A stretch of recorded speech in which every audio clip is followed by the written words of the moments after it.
There's a very interesting paragraph in the New Statesman written by Marr, and he says quite why a tax cut for people earning more than 150,000 a year is not inflationary but pro-growth, while higher wages for workers doing essential jobs and who are obliged to spend every penny in their local economies is inflationary and harms growth, will baffle ordinary people marooned with ordinary ideological intelligences.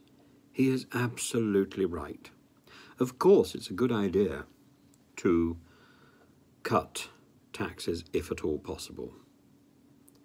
It is a bad idea to cut taxes for the rich as some sort of example of the largesse to friends, and to do nothing at all for the poor. Nothing at all, but sit back and laugh as the pound tumbles and people's mortgages rise at astonishing speed, particularly those who have not managed to rework their mortgage, whatever that's called.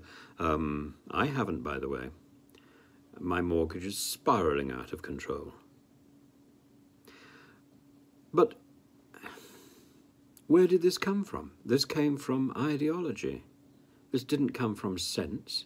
This came from ideology. We might as well get down on our knees and start worshipping some sort of pagan god, which would do us as much good as listening and approving of quasi-economics. This man needs to go, and his Prime Minister needs to go, and they've barely been in the job, and I think it's a pretty universal opinion. Now, of course, there'll be those people who say we can't possibly have another Conservative election. No, not another 6 weeks out of government. The 1922 committee need to get their act together, and this needs to be a decisive and effective change, or just a general election and be done with it. But, what have these people done? They've brought it on themselves, and they've brought it on us as well.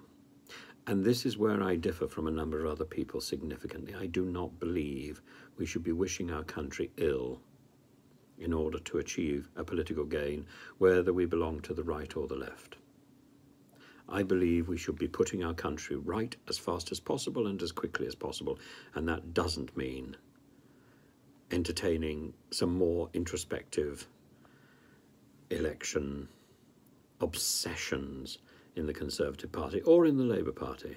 It means getting on with the job and getting rid of the mess. And the mess is now for all to see. It's smeared across number 10.